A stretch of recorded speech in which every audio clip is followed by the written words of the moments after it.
Vale, habrás oído hablar del Estado de Derecho, y te voy a hablar de este, pero más precisamente del Estado constitucional de Derecho, porque actualmente no vivimos exactamente en un Estado de Derecho. Esta expresión tiene dos significados, y hay que empezar a llamar las cosas por su nombre.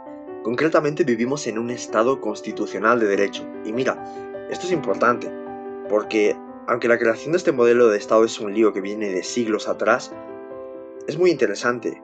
Con todo, te lo resumo. Esto abarca un amplio periodo, desde finales de la Edad Media pasando por el Renacimiento, la Ilustración y el establecimiento del capitalismo como sistema hegemónico. Partimos de la época en que los reyes concentraban el poder, exactamente lo que se conoce como Estado absoluto. El rey o una clase política tenían el poder, el rey tenía la soberanía, y este podía identificarse con la del propio Estado. A Luis XIV de Francia se le atribuye la frase "el Estado soy yo". Por tanto, el Estado no tenía más límites que los que se autoimponía. La autoridad emitía las normas, administraba el Estado e impartía justicia. Por todo ello, en esta época las personas no tenían derechos, sino privilegios. Todo fue así hasta que la burguesía, o sea, las personas que empezaron a acumular poder económico, se enfrentaron a la aristocracia, quienes tenían el poder político. Así llegó la Revolución Francesa, en 1789, y su Declaración de los Derechos del Hombre. Terminó imponiéndose la burguesía, quien aprovechó del Estado absoluto su centralización y monopolio del poder. Para entender mejor esta parte, te recomiendo mucho que veas este video creado por White Maps. Bueno, de este modo se inicia el Estado de Derecho. A partir de ahora, el Estado se configura como una organización político-jurídica, es decir, el Estado se sujeta a la ley, el principio de legalidad. Solo se hace lo que está de acuerdo o conforme a la ley. Desde ahora, ya no más reyes. La ley determina la autoridad y la estructura del poder. Ya no hay tan solo privilegios, ahora hay derechos, pues la ley los define y da las competencias de las autoridades. La ley se vuelve la fuente formal suprema del derecho. Además, los poderes ya no están en una sola persona, sino que se da la separación de poderes en ejecutivo, legislativo y judicial, o sea, quien administra el Estado, quien hace las leyes y quien imparte justicia. O esto es lo que ocurre en teoría, porque, como te dije, la ley escrita se pone por encima de todo, pero ¿quién hacía estas leyes? Pues la burguesía, que llenó el Parlamento, limitó al Ejecutivo y controló al Judicial, todo esto gracias al principio de legalidad. Al final tenemos lo que, en palabras de Ramiro Ávila Santamaría, se podría considerar una democracia absoluta, es decir, algo parecido a lo que teníamos antes, pero disfrazado de más democrático.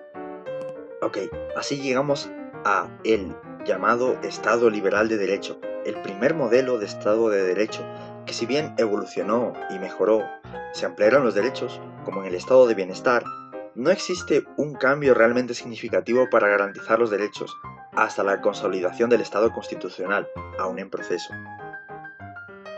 ¿Y cómo se pasó del Estado liberal de derecho al constitucional?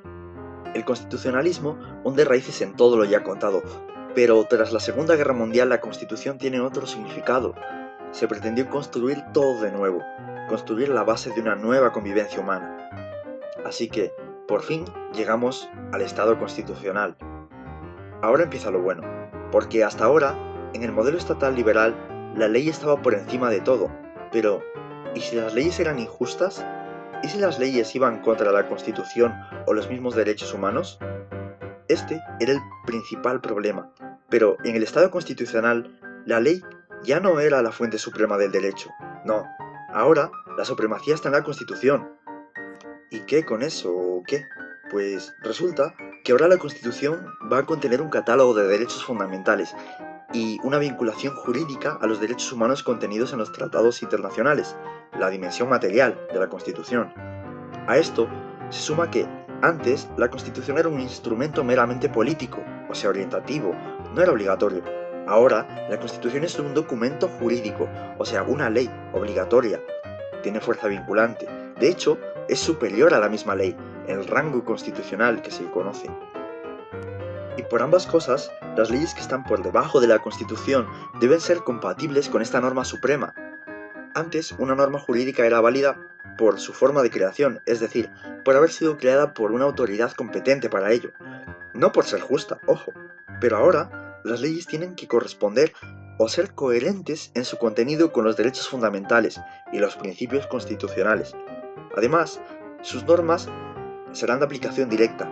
Se añade lo que se conoce como sobreinterpretación, que básicamente consiste en la posibilidad de extraer normas implícitas en las normas constitucionales.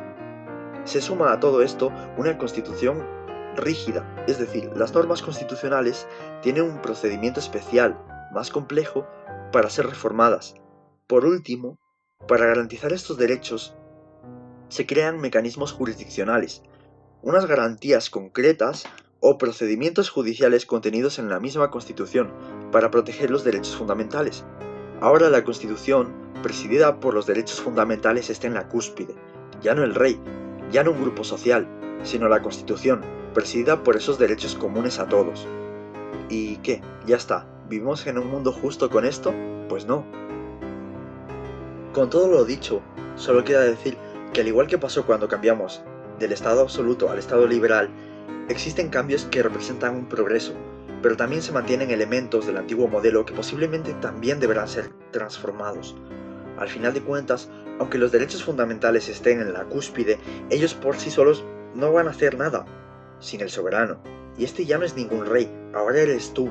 Pero tú en sociedad, el soberano es el pueblo, y para que este supuesto mejor sistema funcione, se necesita de tu participación activa. A la humanidad le queda mucho camino por recorrer, para acercarse a esos ideales de justicia que pueden hacer que nuestras sociedades sean efectivamente más justas y funcionen de una mejor manera.